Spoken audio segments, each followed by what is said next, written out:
Ladies and gentlemen, thank you for listening, downloading, and subscribing to the latest edition of the 12 Kyle podcast. I'm 12 Kyle. Check this out. On this podcast, we're going to talk about work. More specifically, our workplaces. My workplace, your workplace. And whether or not it's toxic. And if so, talk about some of the signs that you may see to let you know just how toxic it is. I'm assuming that all of you who are listening have a job, or at least you've had at least one job. What's always interesting about a job is that, when you get the job, it's always sweet in the beginning, the little honeymoon phase. And then you kind of start to see the job for what it is in the company or wherever you are. And the reason being, every time there's a honeymoon stage and then you get to the nitty gritty as to what actually is going down at work. And a lot of times your work environment can be, toxic because one, you're dealing with people, and sometimes people bring their personal problems to work. Sometimes there's issues with people that you work with. And then sometimes the work in and of itself that you're doing can be toxic or at the very least stressful, right? So I was doing some reading the other day and I came across this article talking about toxic work environments. And it got me to thinking about, if I had worked in any toxic work environments. And I actually did. And I'll talk about it on the podcast. But I think if you've worked at a place and you haven't experienced any of these toxic traits that I'm going to talk about, then consider yourself lucky. And it's a good thing because we all don't experience that. But I'm willing to bet that at the very least, if you don't have a toxic work environment, you may have a toxic coworker, or you may just have an annoying coworker. I remember a job that I had. We had this lady that was a receptionist, and she was just as sweet as she could be. Very country, very southern. She was from this most southern part of Georgia, and she talked with a real twang like this right here. And And what was interesting about her was every day, without fail, and let's just say her name is Jane. And I said, "Good morning, Jane. How you doing?" "Oh, I'm doing all right, but my bone spurs and my ankles are hurting. I didn't get a lot of sleep last night, and my husband left in the middle of the morning, and I don't know where he is, and he won't return my phone calls." Bruh. I just asked how you were doing. Like when I say how you doing, I'm not necessarily concerned. I'm concerned, but I'm not concerned with how you're actually doing. It's not for you to tell me how you're doing, but Jane would literally tell you every single thing about how she was doing. I wouldn't deem her necessarily a toxic coworker. She was more annoying than she was toxic, but she was a sweet lady and I liked her. I liked her a lot, but she was, she could be very annoying. Because, nobody wants to hear that at 8 o'clock in the morning. I don't want to hear how the bone spurs and your ankles are bothering you. I'm sorry. Nonetheless, after I read this article, I got to thinking about a conversation that me and my homegirl, Babi, had. Babi from the We Did That Shit podcast. She and Maya have a great podcast over there. Love their podcast. And they've been on this podcast as well. So shout out to them. And I can't remember if we were talking about it on the podcast or off air. Babi was telling Maya and I about, her work situation and a coworker in particular. It was, and I'm 99.9% sure that she talked about it on the podcast. I can't remember which podcast, but if you go to We Did That Shit podcast, you can find it. But, her coworker has made her environment very toxic. And, just from talking to Babi, you could hear, the frustration and everything like that. And, I offered my 2 cents as to, how she could probably handle it. But I mean, she's grown. She knows what to do. And I'm pretty sure like anybody else, she's been in these types of situations before. Nonetheless, given the fact that you're getting a check, it will prevent you from busting somebody upside the head. But that don't mean that you don't want to. So, but shortly after we had that conversation, I found this article, and it got me to thinking about the conversation that Babi and I had about work. And, again, a lot of people experience these type of things. So there's a couple of things that they talked about in the article as far as signs that you're in a toxic work environment. The first sign, if you're in a toxic work environment and they see the bad and never the good. This is very key. And I think this is very true in toxic management styles. Management tends to stifle the morale and just kind of suck the life out of the people who work at the company. And they solely focus on what you're doing wrong. They never see what you're doing right. And it's rare that they give back positive feedback or positive reinforcement of the things that's being done right. And that is a sign of a toxic environment. For the most of, I would say the majority of my career, I've worked in corporate America. I worked for corporations. And, again, it's been I would say all but one company that I worked for was where there wasn't a toxic environment. This one, everything else was pretty chill. Everything else was really, really cool. I will say that, and I've said this before, and I'll even shout them out. I worked for Wells Fargo at one point, and Wells Fargo might have been the coolest place that I've ever worked. And it's not easy working in a cool place when you're in corporate America and you step into these boardrooms and these meetings and you look around, and I did this quite often. We sit down at the table and I'm the only male black face in the room. But it was cool. It was cool. I really enjoyed Wells Fargo. But honestly, there wasn't a lot of diversity. When I looked around, when I looked above the people above me, wasn't a lot of black faces. So maybe things have changed. I don't know. That was about 10 years ago. Nonetheless, the one place where I did have a toxic work environment is this business is no longer in operations. It closed probably about a year after I left. The feds shut it down.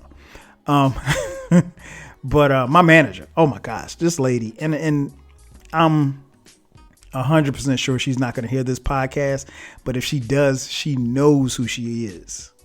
I mean, I don't kick it with her like that. I don't speak to her. I don't like her.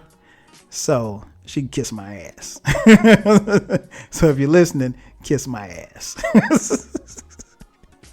I'm sorry. Okay, I'm gonna keep it positive. But yeah, like I remember situations where, like, it's just like the first tip said, like, she was just always negative. I mean, like, she was always telling us what we were doing wrong. This is coming down from management, and we have to be professional and da da da da. And I'm like, you're not professional at all. Everything was just so negative. She didn't want people, taking personal phone calls at the desk, and, you couldn't be on the phone that long. And I mean, which I didn't. I rarely did I take a personal phone call at my desk at all.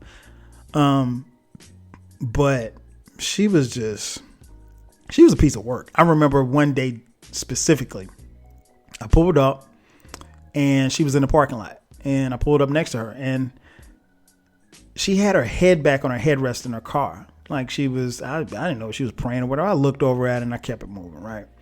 And so I went inside, and somebody said, "Hey, did you see," let's just say her name is Cheryl. "Did you see Cheryl in the parking lot?" And I'm like, yeah, she was praying or something. She had her head back. "Oh, well, she's not feeling good." And I was like, "Well, if she's not feeling good, why is she at work?" And my coworker said, "Well, she's hungover." Word? So you're going to come to work hungover? Well, apparently the night before she had gone out with some of the other corporate execs, and, they decide to get trashed, which is cool, but you can't do that and then come to work. And her boss told her that she had to come to work. No matter how much she drank that night, she had to come to work the next day. So she came to work. And so she was in her car trying to get her bearings together. She comes inside. I walk past her desk maybe 10, 15 minutes later. She's got her head on the desk. I mean, like she's asleep. I'm like, I know this chick ain't asleep.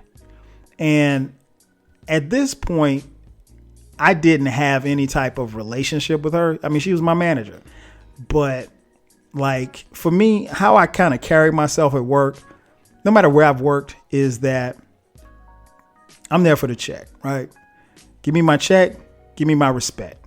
That's it. I don't need to be your friend. I got enough friends. In fact, if you listen to this podcast long enough, you will hear me refer to coworkers. But, I've had some coworkers that I truly consider friends. But for the most part, they're just coworkers. And it's cool. Again, I've been through 40 plus years of life. I don't need any more friends. I don't.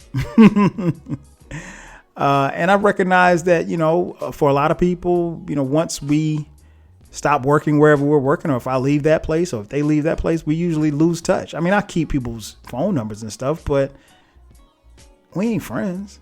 We're coworkers. And that's cool. That's cool. But, the ones that I consider friends, I keep in touch with. I might be social media, Facebook friends with them or something like that. Nonetheless, so this chick, and I do use that word lightly, this chick, she's in there. And I didn't like this lady. Again, she is just so negative. And not to mention that she has slept with another dude at the company, which, if you want to fuck dudes in the mailroom, hey, be my guest. Oops, did I say that? So anyway, make a long story short, about 15, 20 minutes go by and I walk past, and there was a real big open space in our office. I walk past and she's on the floor. On the floor. I look down and I'm like, why is she on the floor? And this lady literally is on the floor. And so somebody said, hey, somebody needs to get Cheryl up. I was like, shit, I ain't getting her up. So I walked back to my desk. And the next thing I heard,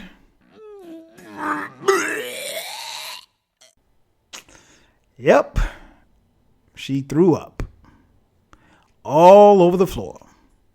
So not only are you sick, now you've thrown up.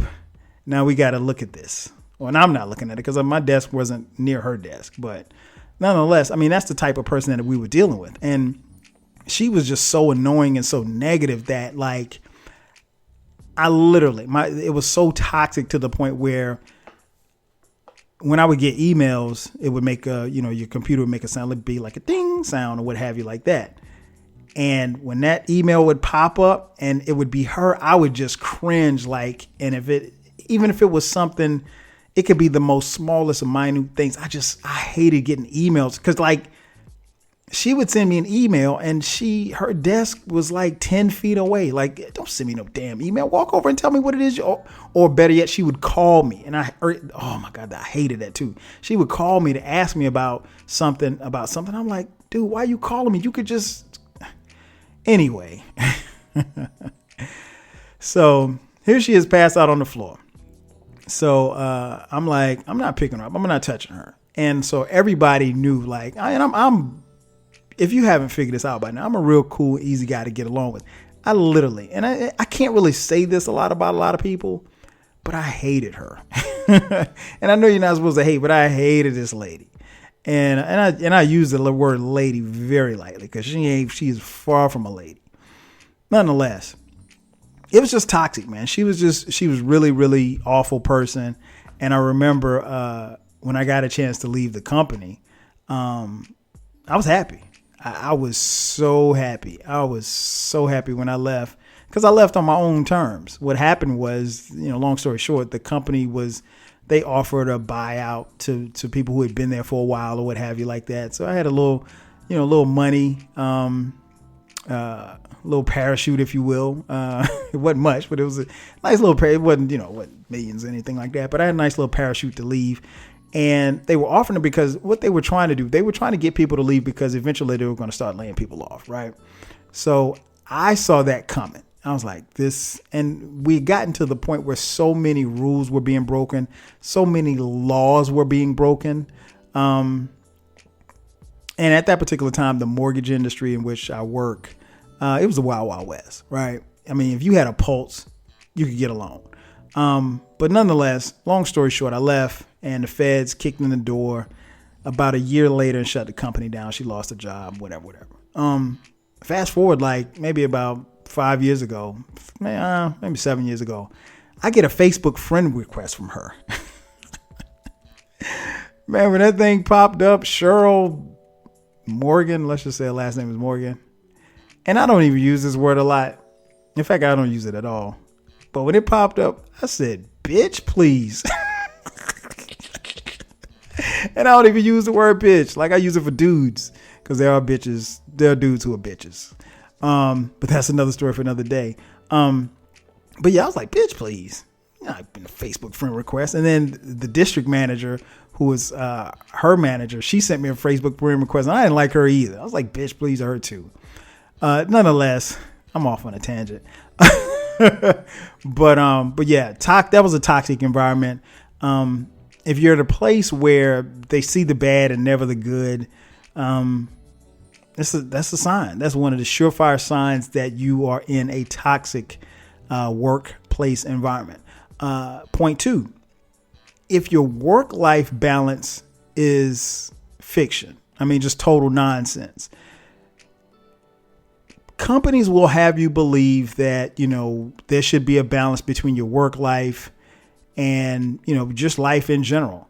But you can't have a good, strong work-life balance if you're working from, 9 to 8. And there are people, particularly in the industry in which I work at that particular time, back in that time, who are working like that. And I mean, I'm pretty sure the people like that work now. I'm not working beyond 9 to 5. I mean, 5 o'clock, 5:01, I'm out of there. Now, if I got stuff that needs to be done, I'll stick around. But I learned a long time ago, all that sticking around and putting in all these extra hours, that don't mean shit. Because if the company closes, and I've had companies, go up under that I was a part of, when it folds, it folds. I mean, I don't care if you put in 30 years at GM. If they're shutting down the plant, they're shutting down the plant. It ain't nothing personal. It's just, you just one of the numbers. One of the first things that I learned in the great school of business at South Carolina State University, in the classroom of Dr. John Cole, Dr. Cole said, and I quote, "If you don't own the company, everybody is expendable." Close quote. And Dr. Cole's right. I live by those words. If you don't own the company, everybody's expendable. So, when companies tell you they want you to work 50 plus hours, you're not getting a lot of any kind of vacation time or time away. And, or even worse, when you have a cell phone or email that's connected to your job and they're emailing or calling you in your after work hours, shit, man, there's no such thing as work-life balance. There is none. That's another sign that you are in a toxic work environment. Point 3, the bosses kiss up and kick down. What I mean by that is they kiss up to, people kiss up to the bosses and they kick down their employees. I've never, which is interesting because I've never used the word boss. Like, I don't believe that the person who is over me that I report to is my boss. Like, I would never refer to anybody as my boss because I don't have one. Because the person that I answer to, they answer to somebody. And they answer to somebody, and they answer to somebody, and they answer to somebody. So, I mean, like, no, I don't have a boss. Now, I know the the street term, everybody's a boss. You ain't no boss. I mean, I guess if you want to call yourself a boss, you could, but you're not a boss. But I digress. But yeah, in toxic environments at work, the bosses, they let people kiss up to them And that company that I mentioned earlier with my awful manager, it was a lot of kissing up there. A lot of kissing up, kissing ass. That's never been my steez, right? I don't kick it like that. What you see is what you get. I'm going to be nice. I'm going to be cordial to you. I will be respectful to anyone. But it's a two-way street. And if you disrespect me, all bets are off. And I think that I've never been disrespected, but at the same time, I'm not going to kiss up. It's never been my steez. And to be honest, I don't see how some people do that because that's never been in my wheelhouse. But yeah, in a toxic work environment, the bosses, they kick people when they're down. They're the constant negativity. That's very, very prevalent in a toxic work environment. Another point 4. How do you know you're in a toxic work environment? One of the signs is the workplace has turned into a hostile environment. I mentioned a conversation that I was having with Babi, and she was telling the story. I could kind of tell, like, the way that the woman had spoke to Babi, if they had been on the streets and knowing Babi the way that I know her, she'd have got punched. She might have gotten stomped. Even though Babi doesn't really seem like a stomper, she might have stomped her out too. Oh, shout out to Babi. But yeah, I mean, like, if it gets hostile to the point where and when I say hostile, I mean like to the point where people are being harassed, or quote unquote bullied. Yeah, obviously your work performance, you can't, there's nobody that can perform their job when they're being harassed or bullied at work. And I use the word bullied very lightly because, some of you new millennials have changed the definition of what it means to be bullied. But yeah, you can bully somebody at work because you know that if for nothing else, this person is here because of the check. And if you didn't hold the check in your hand, they would either cuss you out, punch you in the face, and quit, or all of the above. Right? So yeah, that if it gets hostile, then you know that you're in a toxic work environment. Point 5, the rumor mill is always running. Yeah, it's hard to be in a toxic work environment where the rumor mill isn't running. I mean, rumors run around work. I don't care where you work, but it's constantly going. It's about who's sleeping with somebody, who's getting harassed, who's getting the promotions, who's, doing whatever. It could be something as simple as who's coming, somebody ratting on somebody about who's coming in late. And I remember at that same company, I mean, just like any other job, you get an hour lunch break.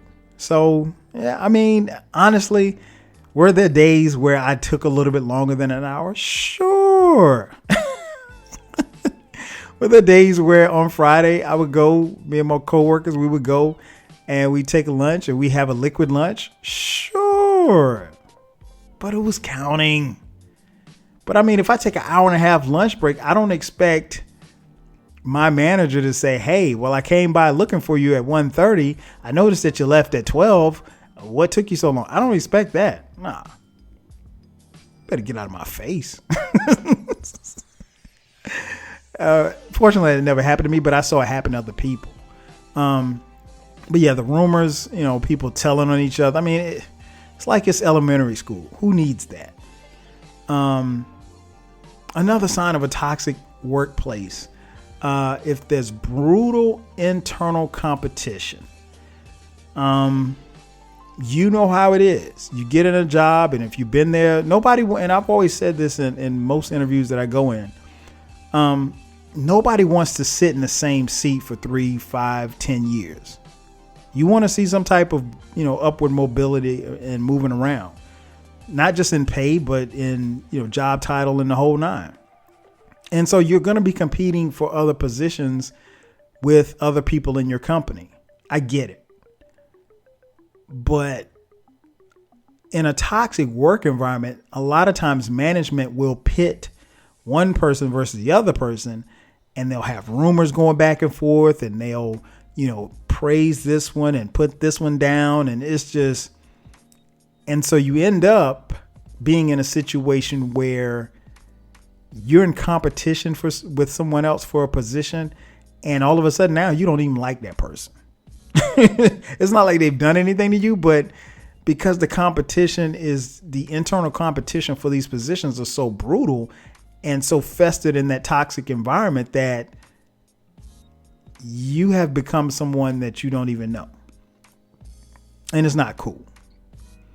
And I think management tends to relish in that, in a toxic work environment. They like that. They're thinking, okay, well, hey, this is just going to make us better. No, it's not making you better. It's actually making your company a living hell. And who wants to come to work and be at work for 8 hours in hell? I don't. The article also talks about how to deal with toxic coworkers. They made such suggestions as, documenting everything. And if there's a possibility that you can take things to HR, let HR intervene. That's probably the most adult thing to do. But sometimes you got to let a motherfucker know. Like, hey, if you don't leave me alone, I will smoke your ass. And I say that laughing, but I'm being dead serious. You got to let people know, because here's the thing. It's just like anything else in life. If people see that they can walk over you, they will, or at least they'll attempt to. But yeah, the adult thing is to go to HR. Another thing they suggest is, setting team agreements to axe the drama, basically going to management saying, hey, can you put something in place where we can all agree to behave respectfully towards each other? That's the teacher getting the kids together saying, okay, class, everybody's got to get along and be friends. Fuck that. We ain't got to be friends. I don't want to be your friend. I just need whatever I need from you at work. I just need that. And you need that from me. And when 5 o'clock comes or 4 o'clock comes or 3 o'clock comes, whatever the time is, it's done. Because and one of the things I think I've done pretty well over my career is I leave work at work. Like when I get home, I don't check work emails. There are times when I have to do work from home, but for the most part, I try to steer away from that, because work is work. It's cool. And even like in my current job, I like the job, but work is work. And when I leave on Friday, I leave at 5 o'clock on Friday and I pick it up. Whatever got left that wasn't done, it gets picked up Monday morning at 8. That type of stuff is not, it's not conducive to my mental health. And I don't think it's conducive to yours either. So, but that's what they suggest. They suggest, getting team agreements and everybody kind of coming together. They also suggest confronting toxic coworkers or bosses and setting boundaries. It said this may be the most uncomfortable tactic. Doing it quickly and assertively may improve the situation, or it could blow up in your damn face. I'm going to keep it real with you. It's just, that's a toss up. That's probably the most adult thing to do, is to confront them. But no, if depending on who you are and your temperament, it could bubble over. And if they say the wrong thing, you could be looking at an assault charge, because I'm pretty sure you're going to knock the hell out of them and you're going to lose your job. Another thing they suggest is to emotionally disengage from your office and get a support system to help you cope with the effects of the toxic nature of work. I think that helps. I think that can help. Just do your job. It's easier said than done, because a lot of us who work, your job may depend on what other people are doing. My job doesn't, but some people do. And I recognize that when you have to work closely with your coworkers, and if you don't like them and they don't like you, yeah, that could be a problem. But definitely emotionally disengage. Again, if you don't own the company, you're expendable. So they have no problem in, replacing you. One of the most important factors you have to remember too is that in a toxic work environment, you're not the problem. You're not. And I think sometimes people tend to lose sight of that. And ultimately, if it's unbearable, then and you can't afford to stay, you got to go. So, get your resume together and bounce. Try to be as graceful and professional as you can be, because you never know when you'll need a letter of recommendation. It was funny, even talking about a letter of recommendation, is that going back to that manager who passed out, who I didn't like, she went to another company. And I remember interviewing for that company. I didn't know she worked there. And the hiring manager who I was interviewing with, he saw that on my resume. He's like, "Oh yeah, I see that you worked at this company." I was like, "Yeah." He's like, "Well, I worked there too." He's like, "What department you were in?" I told him what department I was in. And he was like, "Oh, okay, I know a couple of people there." And he said her name. And I did not acknowledge the fact that I knew her. But when he said her name, I'm like, okay, so he knows her. So at the very least, when this interview is over, he's going to ask her about me. And so I know I'm not going to get a glowing review. So at that point, when he said that, interview was done. I was done because I knew that there was no way I was going to get that job. I was cool with it, but I knew I wasn't going to get the job. And so you never burn bridges. And in that case, I don't fault myself because this lady is just a bitch. I'm sorry. And I don't even cuss on this podcast, but she is. And please believe if I see her, I will cuss her out on sight. I just don't like her. I don't. I don't. On the real. And if I'm with my wife, I promise you my wife will probably swing on her. And my wife don't even know her like that, but she just knows just what I've said. So yeah, it's it's probably best that I'm glad that I didn't get that job. I knew I wasn't going to get it, but I stayed for the interview and I was like, okay, I can just kind of sharpen my skills. This is, I don't know, it's about 8-9 years ago. But yeah, toxic work environments. Those are the signs. It's not good. And obviously, if you're in that situation, you want to get out, do everything that you can within your power to get out because it's not worth it. Always keep in mind that if, God forbid, if you drop dead because you were stressed out, your job will replace you. They might not even go to your funeral, but they will replace you. So don't spend a whole lot of time devoting your time and your talents and your efforts to a job that just considers you a number. Because in the end, if we don't own the company, that's all that we are.